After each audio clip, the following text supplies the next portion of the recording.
Saltas. Vamos a las preguntas. Micrófonos, ¿dónde están? ¿Dónde están los micrófonos? Ahí. Bien. Atiende los tuyos. Ya no hace falta. ¿Hay más micrófonos ahí? Sí, tenemos por aquí los micrófonos. A ver, atiende tú, que Bien. tú tienes más tablas Pero que yo. antes, Teresa, no sé si por lo que ha dicho en su comentario o por alguna alusión que ha habido, ¿quieres decir algo por lo que ha dicho Cayetana, antes de entrar en las preguntas? Bueno, no, simplemente aclararle a Cayetana que el andalucismo, dice ella que la monarquía es compleja, yo la veo muy sencilla, ¿no? Pero el andalucismo tiene cierta complejidad. Es verdad que Blas Infante mismo dijo: nuestro nacionalismo antes que nacional es humano, es decir, hay una aspiración de defensa de la justicia social en el andalucismo. Somos andalucistas porque entendemos que, al igual que el feminismo, es necesario un espacio político que defienda que Andalucía no tiene por qué encabezar las cifras más duras de desempleo, de desahucio, de fracaso y abandono escolar, y siempre estar a la cola de la esperanza de vida, ¿no?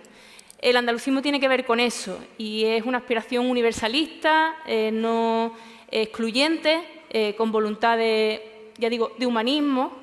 Tiene muy poco que ver con el nacionalismo bueno, que nos ha dibujado hoy aquí, ¿no? Simplemente eso.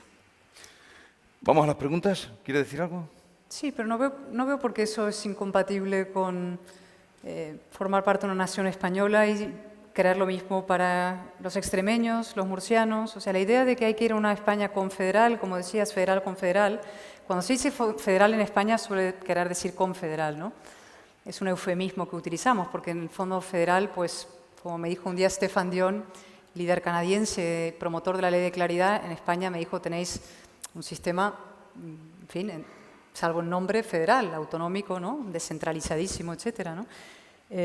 Con lo cual, confederal. Y confederal es sinónimo de desigualdad. Es decir, es que unos españoles son distintos a otros. Bueno, el centralismo también genera desigualdad. Ese es nuestro análisis. De hecho, el centralismo nos ha generado un reparto justo de las infraestructuras, por ejemplo, de las inversiones. Y eso lo pueden decir también los extremeños y los murcianos, ¿no? No sé, no. Vamos a las preguntas. Hasta ahora nos ha ido muy bien. Esta mañana, pregunta. Así podremos darle paso a muchas. ¿Y por dónde están los micrófonos? Allí hay un micrófono. Venga, pues adelante. Empezamos por ahí. Preguntas. Buenas tardes. Mi nombre es Carolina Sainz Borgo, vengo del diario ABC y tengo una pregunta para ambas, por orden de intervención.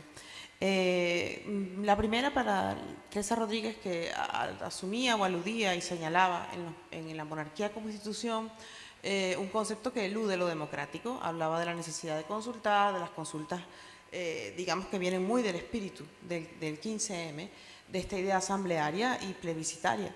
Mi pregunta es, creo que porque usted viene de un partido en el que, de alguna manera, una formación política en la que plantó cara a liderazgos que se fortalecieron en los mecanismos asamblearios y que no eran del todo, digamos, que respondían a una lógica de partido. Mi pregunta es, ¿el uso indiscriminado de lo asambleario puede llegar a ser mucho más absolutista que una monarquía? Esa es mi pregunta para usted, si me permite, y la segunda se la formulo a la señora Cayetana. Buenas tardes. Es la primera vez que le escucho hablar en la que no tengo claro muy bien a qué se refiere en el sentido de la discusión de las formas de lo político. Usted plantea que el debate monarquía-república es un debate de bonanza, creo que utilizó la metáfora de jugar con una pelota, y creo que usted es una mujer muy instruida y muy consciente de que hay procesos en los que, si no se atienden los mecanismos para preservar ciertas instituciones, se vuelven más vulnerables. Le pongo un ejemplo. Por mecanismos, otra vez plebiscitarios, terminamos en el Brexit. Por mecanismos, de alguna manera, de no resguardar las instituciones, Chile se va a enfrentar a una constituyente. ¿Usted cree, de alguna manera, que realmente no tiene sentido prevenir un escenario, digamos, donde las instituciones, desde el punto de vista legales, se viesen comprometidas? ¿Qué ocurriría si España se enfrentara a un proceso de ese tipo? Y se lo pregunto en la lógica de si realmente el debate en monarquía-república, en el fondo, no es el debate, ¿no?, de una estructura de Estado. Gracias a las dos. Bien, Teresa. Bueno, gracias por la pregunta. Insistí antes que el asamblearismo o la democracia, ¿no?, como concepto abstracto, es un horizonte hacia el que caminar, y difícilmente vamos a poder definir que una determinada organización o un determinado Estado es 100% democrático, ¿no? Y el otro es 85, 90 o 54. No. Pero es legítimo tener una aspiración constante de avanzar hacia horizontes de mayor participación y calidad democrática, y en ese sentido es donde enmarcaba mi opinión sobre la necesidad de salir de la dinámica de la monarquía para entrar en otra lógica más participativa. Lo que ocurrió en mi organización política, de hecho, tiene que ver con no ser puramente asambleario. Creo que, de alguna forma, pues aquello que al principio fue ese impulso de participación ciudadana se fue convirtiendo en una cosa que tenía serias dificultades en el ejercicio de la democracia. Había, digamos, un concepto muy plebiscitario de la democracia, es decir, sí o no, ¿no? Y la democracia también consiste en poder formular las preguntas, ¿no? Y en poder no participar todo el tiempo, pero sí intervenir en cualquier momento, dice Santiago Alba. Esa consigna me parece interesante. Poder intervenir en cualquier momento, poder revocar. Si existieran procedimientos revocatorios de la monarquía, yo estoy segura de que habría abierto ahora mismo uno contra el título de rey emérito del rey. De hecho, el propio, ya digo, Suárez en su momento reconoció que no se preguntó por el tema porque se sabía que se iba a perder ese referéndum. Entonces, bueno, lo de tener miedo al resultado de las consultas y para ello no llevarla a cabo es una actitud totalitaria que creo que hay que desterrar.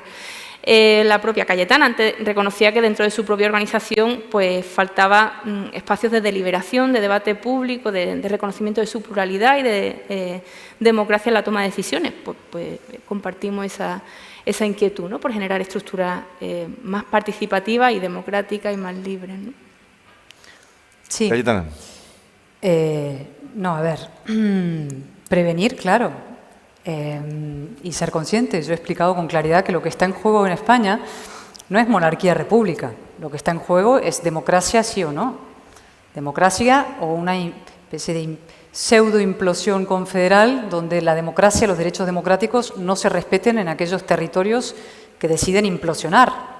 O está en juego un modelo mucho más colectivista y autoritario del poder. Es decir, es una cosa muy grave lo que está en juego. Entonces, yo digo, no hay que hablar de este debate, no va a pasar. Lo que digo es, hay que saber lo que hay detrás de este presunto debate, lo que hay detrás de aquellos que se hacen llamar, no todos, pero muchos de ellos republicanos, y trabajar para impedir que sus objetivos lleguen a término. ¿Eso qué significa? Defender la Constitución y su aplicación y su vigencia en todo el territorio nacional. Defender las instituciones. Esta es una. La institución de la monarquía parlamentaria es el Felipe VI y su acción frente a las campañas de acoso y ataque que recibe. Defender el Parlamento abierto, fuerte, funcional, frente a quienes pretenden cerrarlo. Defender la despolitización del Poder Judicial. Fijaros un detalle, voy a ser muy breve.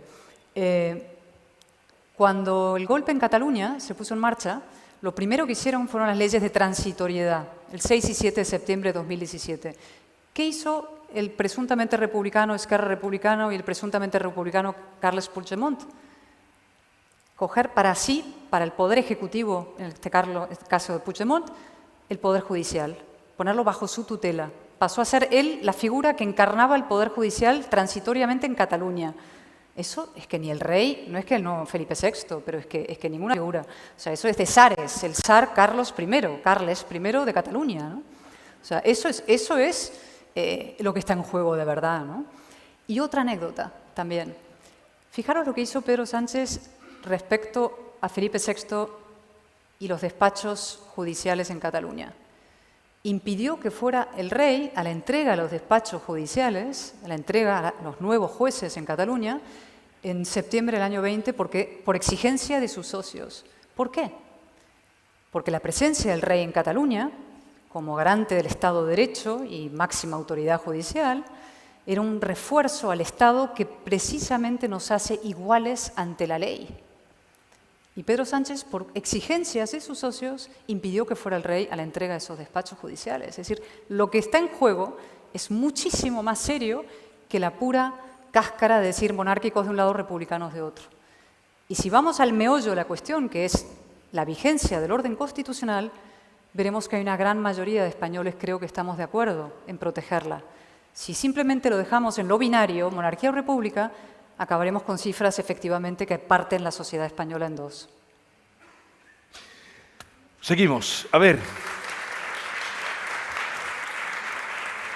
Adelante. Para Teresa Rodríguez. Usted, por supuesto, tiene todo el derecho a pensar lo que le dé la gana. Gracias. Pero, aunque podría hacerle 20 preguntas, me voy a limitar a una sola. Si odian tanto a este país y a su historia, ¿por qué no se marchan de él?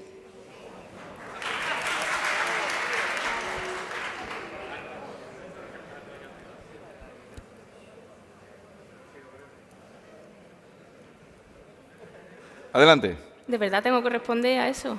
No sé, está en... Siguiente pregunta. Venga. Hola, buenas. Yo quisiera hacerle a lo mismo a los políticos republicanos que a los políticos monárquicos, que hagan al favor de decirle al pueblo llano, al ciudadano de a pie, que una cosa es poder político y otra cosa es poder económico. Y sobre dicho poder económico, los políticos no tienen el poder que deberían de tener. Es decir, lo único que se les permite es endeudarse y hasta cierto punto. ¿Y la pregunta cuál es? La deuda, no, primero el comentario. No, que yo termino. la pregunta. El comentario no, Es que no tenemos mucho... ¿La pregunta cuál es? Sin pregunta, el comentario. No, y es que termino. no, para comentarios ya están está, aquí. No, ya No. es suficiente. ¿Hay una pregunta o no hay pregunta? Venga. Déjeme que termine. Bueno, piense usted la pregunta. Jesús. Bueno, quisiera recordar, lo lamento, pero aquí no venimos a preguntar, aquí venimos a escuchar. Pero, hombre, estoy despistado, ¿no? Ya que se me ha ido la olla. Aquí no venimos a opinar, venimos a preguntar y a escuchar. Las opiniones se hacen aquí. Lo demás, cada uno tiene sus opiniones, pero esto sería un debate público y no ese es el motivo de esto. Cuando se tenga la pregunta y nada más. Venga, adelante, allí. Muchas gracias, Jesús, Arturo, Cayetana, Teresa, por esta tarde que nos habéis ofrecido. Y bueno, mi pregunta es una pregunta, pero tiene un tanto de reflexión.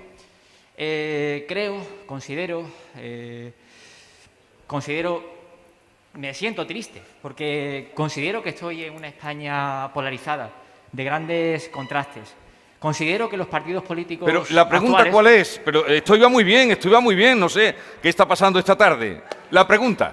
¿Por qué los partidos políticos patrimonializan conceptos tan importantes y vertebradores en nuestro sistema, como un jefe de Estado, ya sea monárquico o republicano? No creo que sea una cuestión de colores. Esa es mi pregunta. Vale, muchas gracias, gracias.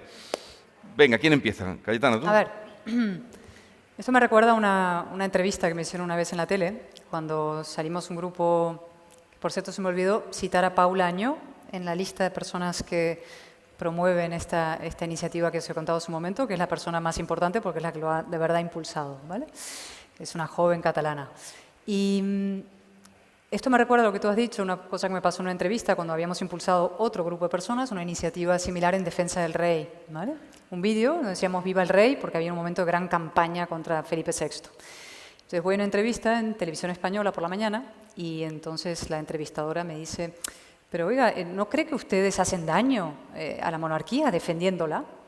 ¿No? Ustedes se referirían, no sé si al PP, porque yo soy del PP, aunque, en fin, digamos, en fin, siempre es más complejo todo, o si se refería a este grupo. Ustedes hacen daño a la monarquía defendiéndola. Y yo le dije, mire, su pregunta es totalmente perversa, porque resulta que unos atacan y cuando salimos otros a defender la institución somos los que politizamos a la monarquía, ¿no? Entonces hay un poco de perversión siempre detrás de estos mecanismos. Es decir, hay gente que trabaja activamente para, digamos, erosionar la figura de Felipe VI, la corona, la monarquía, etcétera, porque tiene objetivos. Unos serán por ideales, pero hay muchos que trabajan por objetivos espurios. Y cuando salimos otros a defender, dicen, ah, no, pues ustedes politizan. Eso no vale, ¿no? La institución ojalá fuera defendida por todos, porque nos va en ello los valores que nos hacen a todos libres e iguales ante la ley. Paradójicamente puede parecer, pero es así. Libres e iguales en la España constitucional, los ciudadanos de una comunidad política, fraternos, etcétera, ¿no? Con lo cual, no es tanto que se utilice de uno y otro, unos son monárquicos, republicanos, sino que hay un juego perverso detrás. Bueno, Teresa seguro que añadirá algo. Yo no veo que haya fuerzas políticas que defienden acérrimamente la monarquía frente a otras que defienden la república. Desde luego no lo son los dos grandes partidos que han gobernado en este país. Es decir, creo que hay intuyo, me parece, que puede haber una reclamación, una reivindicación ciudadana de poder representarse a sí misma. Eso es lo que decía antes, que la democracia no es participar todo el tiempo, no es estar todo el día de asamblea, pero sí poder intervenir en cualquier momento. Y porque entiendo, defiendo y pienso que hay esa aspiración de poder representarse a sí misma por parte de la ciudadanía en determinados momentos, creo que este asunto debe poder ser objeto de intervención ciudadana, más allá de los partidos. Y para eso la única fórmula, insisto, es un referéndum. Y además establecer mecanismos de revocación de todos los poderes públicos, insisto. Me parece que en este momento estoy segura de que habría un potente movimiento por la revocación del nombramiento de rey emérito de una persona que se ha demostrado, según la Fiscalía, con datos muy claros, que ha tenido claras intenciones de evasión fiscal, que incurre en la posibilidad más que clara de haber incurrido en delito fiscal, por la cantidad de dinero del que estamos hablando, de blanqueo de capitales, de cohecho. Creo que un número importante de la ciudadanía en este país querría quitarle a Juan Carlos I el título de rey emérito, porque no le representa esa actitud a la ciudadanía española. Creo que los españoles no somos así. Entonces, como lo pienso, me parece que ahí el protagonismo no debe ser de los partidos y debe haber una pausa para darle la palabra a la gente. Y por eso la defensa de la consulta, que estoy segura de que los monárquicos estarán convencidísimos de que van a ganar. Bueno, pues dejarnos perder ese referéndum. Las preguntas que llegan de... ¿Puedo decir una cosita? Sí. Es que no sería un debate sobre monarquía o república ese referéndum. Ese referéndum, de verdad, sería un debate sobre España sí o no. La España constitucional sí o no.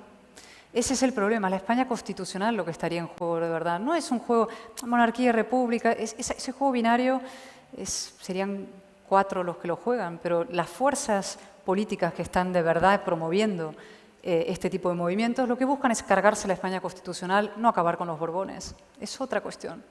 No tiene que ver con la familia. No estoy de acuerdo.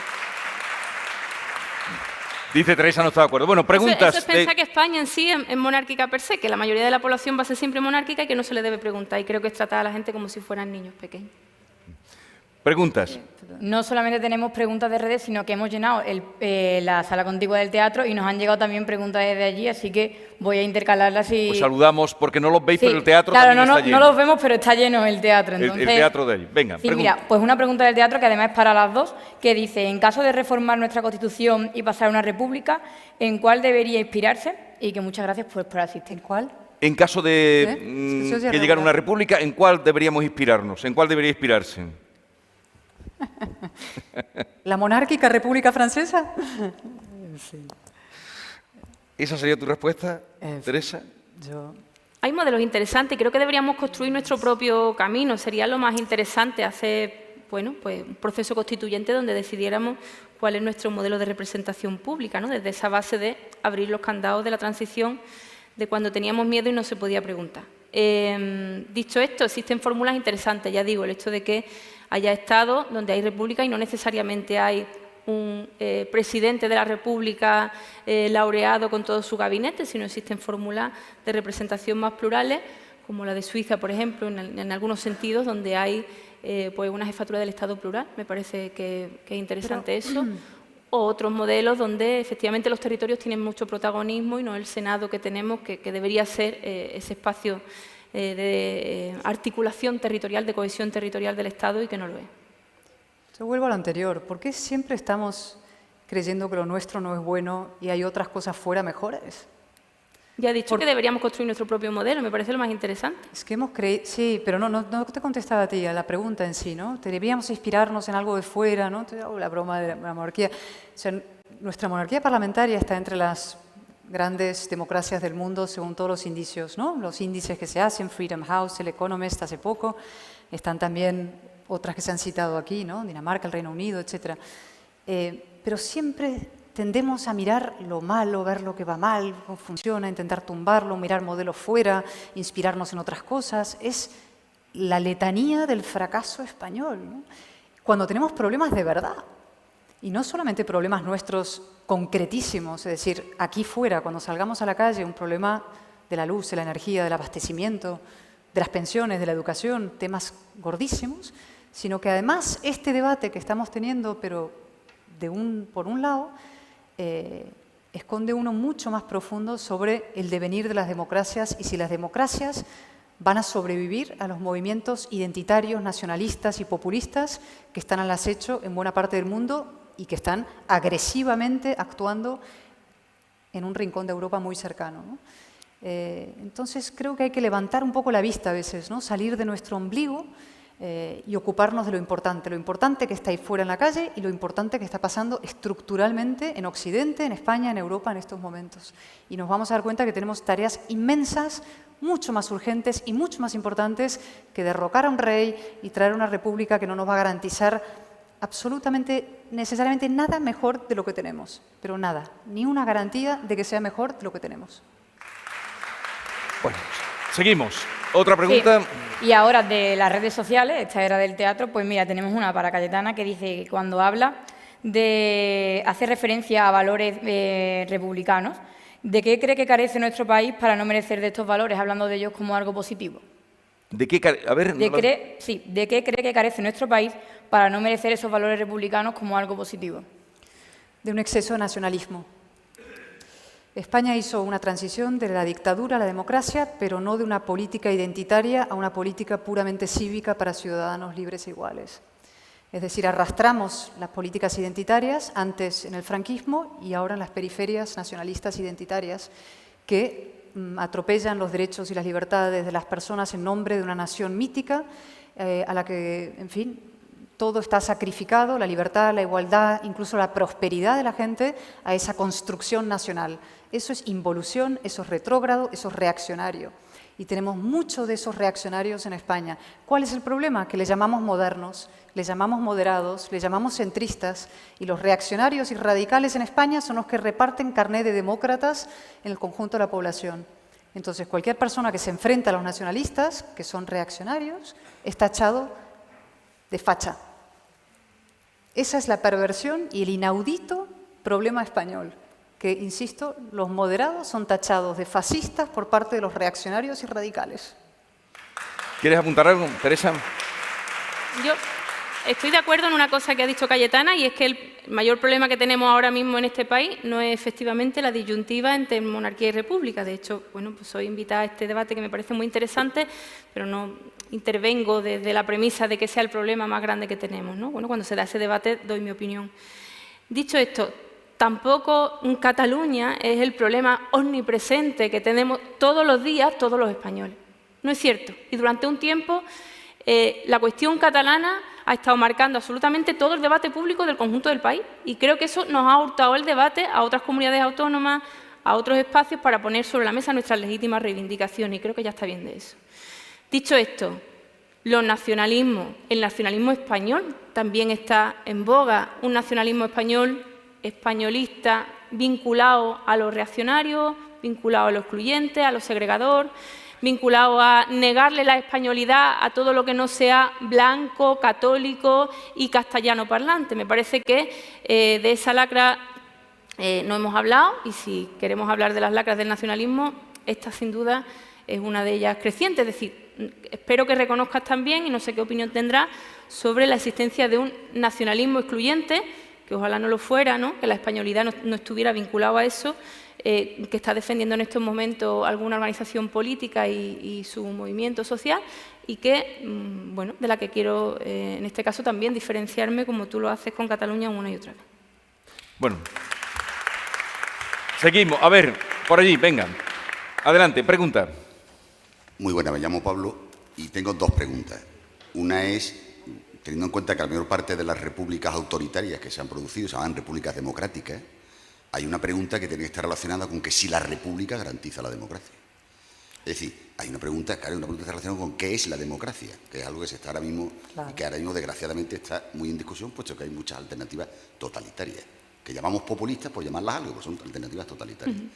Y la siguiente pregunta es si la coyunturalidad es participación democrática. Es decir, si estar decidiendo cada 2 minutos sobre algo que nos imponen los medios de comunicación social, por ejemplo, la discusión acerca de la moralidad del rey, es realmente participación democrática. Es decir, si tenemos que estar cada instante decidiendo sobre elementos coyunturales que normalmente nos están siendo impuestos por multinacionales de la comunicación o por partidos políticos concretos o por intereses que no son tampoco necesariamente democráticos. Esas son las 2 preguntas que voy a hacer. Pues vamos a la primera, ¿no? Si la República garantiza la democracia. No, la República no garantiza la democracia. ¿No? La aspiración democrática tiene que ver con otras cosas. Y decía antes 3 criterios sencillos para medir la calidad democrática. La igualdad ¿no? ante la ley y las autoridades, parece que es un criterio importante para defender el Estado de Derecho, que está vinculado a la democracia. La libertad de participación y la posibilidad de control de los poderes públicos. Creo que son 3 criterios interesantes para defender la democracia. Y nominalmente una república puede llamarse república y no respeta estos 3 principios. Dicho esto, sobre la coyunturalidad, estoy de acuerdo, no se puede estar permanentemente reabriendo debates, pero creo que este en particular no es que sea un debate que ha surgido antes de ayer. De hecho, vamos, todos tuvimos la oportunidad de escuchar, insisto, a Suárez, reconocer que efectivamente durante la transición esa decisión que sí pudieron tomar griegos e italianos se le hurtó a la ciudadanía española sobre si querían una jefatura del Estado procedente del linaje y de la sangre, o si querían una jefatura del Estado que pudieran elegir democráticamente. Entonces, no es un debate nuevo y creo que podríamos articular mecanismos para que efectivamente podamos establecer mecanismos de revocabilidad de los poderes públicos y también mecanismos de apertura de debate público que tengan que tener pues, un apoyo y una solvencia importante. Antes hablaba Cayetana de que han conseguido apoyos muy interesantes desde el ámbito de la poesía y de la política para hacer una candidatura para los premios Princesa de Asturias. Bueno, la ciudadanía tiene que poder también tener mecanismos, ¿no?, de participación en un momento que reclamen de los poderes públicos una pausa para preguntar cosas, y creo que esto no es negativo per se, ¿no? Y de alguna forma también nos enseña que es bueno interesarse por la política y participar en ella, ¿no? Cayetana, ¿recuerda las 2 preguntas? Sí. Es una buena pregunta. A ver, la primera era si las repúblicas... Si la República garantiza la democracia. Claro, evidentemente, ¿no? Ahí están de acuerdo, las 2. Hombre, es que cuántos ejemplos, no hace falta irse lejos ni en el tiempo ni en nada, ¿no? O sea, nuestros amigos venezolanos, hermanos venezolanos, viven en una república, ¿no?, con miseria, represión, violencia, torturas y además una izquierda europea que lo utiliza para hacer turismo del ideal, ¿no? Revolución en patio ajeno, que siempre es mejor que en el patio propio, ¿no? Eso forma parte de un racismo visceral que es tú vivir con todos los lujos del Estado de Derecho democrático y luego ir a hacer la revolución en Latinoamérica porque ahí cuesta menos, ¿no? Lo pagan otros. Con lo cual la respuesta es no.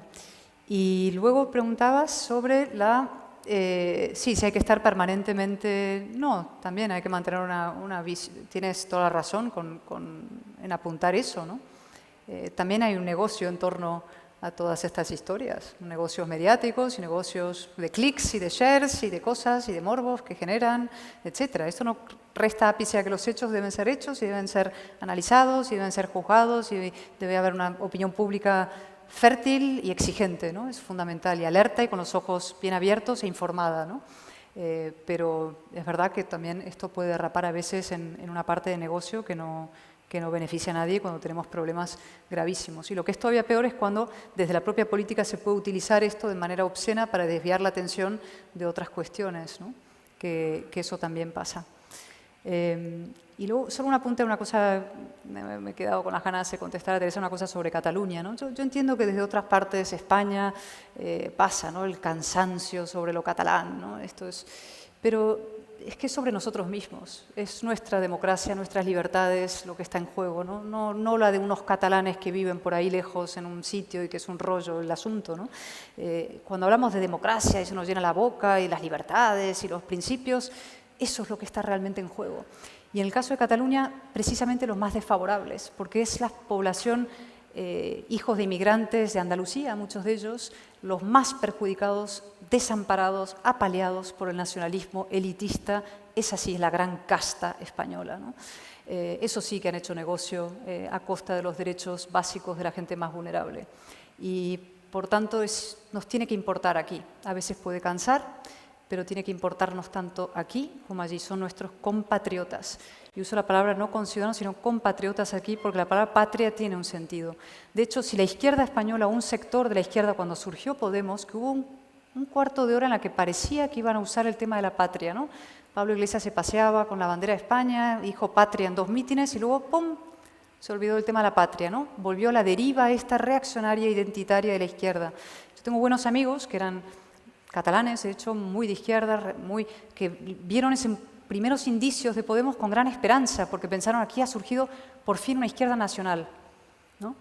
Inmediatamente lo abandonaron y siguió con los pactos estos territoriales con las fuerzas reaccionarias identitarias de cada comunidad, ¿no? Y yo creo que es una involución y un gran error de la izquierda española, y lo que la hace probablemente distinta y, debo decir, peor que la de otros países. Pienso en, bueno, Francia realmente está en un mal momento, la izquierda también, pero es un hecho diferencial respecto a otras izquierdas de otros sitios. La alianza con el nacionalismo reaccionario. ¿Quiere decir algo?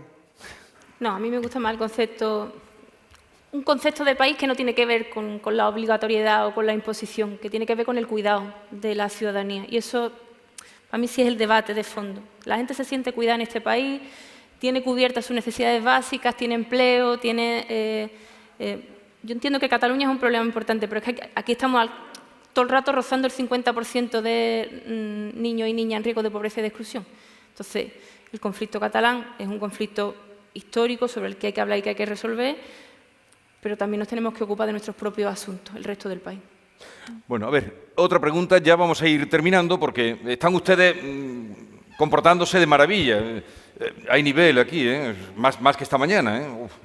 Venga, adelante, ¿qué nivel? Buenas tardes, soy Adelante. Pizarro Ortego, estudiante con 26 años y trabajando en hostelería. Mi pregunta es, en base a lo que ha estado refiriendo Teresa durante la apertura de candado y demás, ¿qué opina, por ejemplo, Cayetana, de qué tipo de nivel, perdón, qué tipo de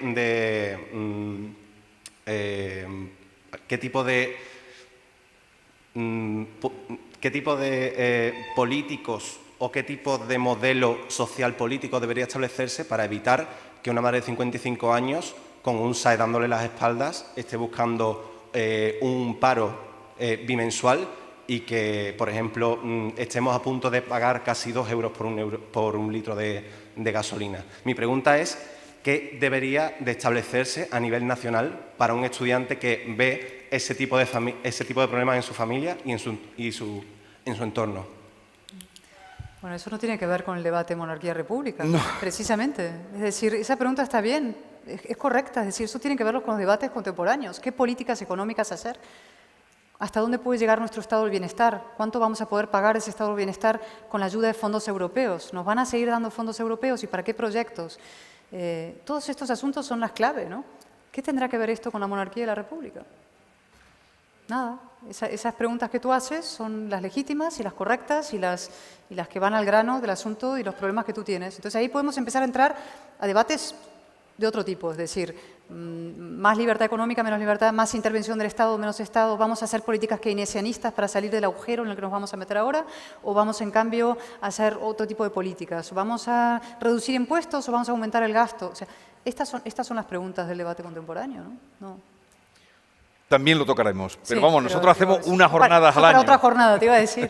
Yo no estoy de acuerdo, yo creo que tiene que ver. Cuando hablamos de monarquía o república estamos hablando de democracia y lo decía antes, la democracia no es solo poder votar cada 4 años o cuando haya un referéndum o una consulta, sino es poder tomar decisiones en el día a día. Y cuando la carestía de la vida limita la posibilidad de las personas de decidir sobre lo más importante que tienen, que es su propia vida, que es mucho más importante incluso que el modelo de Estado, no tenemos una democracia completa. ¿Y qué es lo que hay que hacer? Pues yo sí tengo respuesta. Lo que hay que hacer es no solamente mirar a los impuestos, porque es una respuesta falsa, sino mirar también a los beneficios multimillonarios que reciben las grandes oligarquías económicas que operan en este país, entre ellas las eléctricas y también las empresas de hidrocarburos. Cuando le metamos mano a los beneficios multimillonarios que reciben esas empresas, cosa que la derecha nunca ha querido hacer, garanticemos a los productores y a los transportistas que se les paga lo que se les tiene que pagar en función de los gastos que han tenido, que son medidas intervencionistas, y ahí está el artículo 128 de la Constitución, que yo también soy constitucionalista, sobre todo para algunos artículos, el 128 de la Constitución que establece que la riqueza de un país tiene que estar sometido al interés general. Eso dice el artículo 128 y, sin embargo, la derecha sistemáticamente se ha negado a intervenir ahí. Ha dejado hacer, su consigna ha sido el de dejar que la economía opere, y cuando la economía opera, los duros, los débiles son los que sufren. Bueno, nos hemos salido del debate. Bueno, hay muchísimas manos, pero tenemos ya que terminar. Ustedes tienen casa, tendrán que cenar. Tenemos Ustedes hambre. tienen casa, tienen... A ver, allí una que no había llegado ninguna voz de mujer. Venga. Hola, buenas tardes. Bueno, se ha hablado mucho de la igualdad ante la ley, ¿no?, de la inmunidad del monarca. Y mi pregunta era sobre el aforamiento, para Teresa Rodríguez, sobre el aforamiento de los parlamentarios. ¿Qué pasa con eso? A ver, ¿el sistema ideal sería sin el aforamiento, con el aforamiento? ¿Ese tipo de privilegios ante la ley se erradicarían o no se erradicarían? Que si los parlamentarios deben tener aforamiento, ¿esa es la pregunta? Bueno, pues... Sí, yo estoy por abolir los aforamientos de los diputados. Yo tengo ahí mi carnet de diputado, no lo tengo aquí encima para enseñártelo, pero en ese carnet pone por la parte de atrás: esta persona que porta este carnet no puede ser detenida, ni, obviamente, imputada y llevada a un tribunal ordinario, sino hay que esperar a que la impute el Tribunal Superior de Justicia de Andalucía. A mí me parece que eso es un privilegio que los diputados y diputadas no debemos tener, igual que tampoco el rey debe ser inviolable. ¿Y Cayetana, tú? Yo tampoco soy muy partidaria de los aforamientos. Yo creo que tiene que haber una, si es que hay, como en una serie de personas que necesitan aforamiento, pero no soy particularmente partidaria de la extensión que tienen. Bien, aquí ya lo vamos a dejar. Teresa Rodríguez, muchísimas gracias. Cayetana Álvarez de Toledo, muchísimas gracias. Gracias.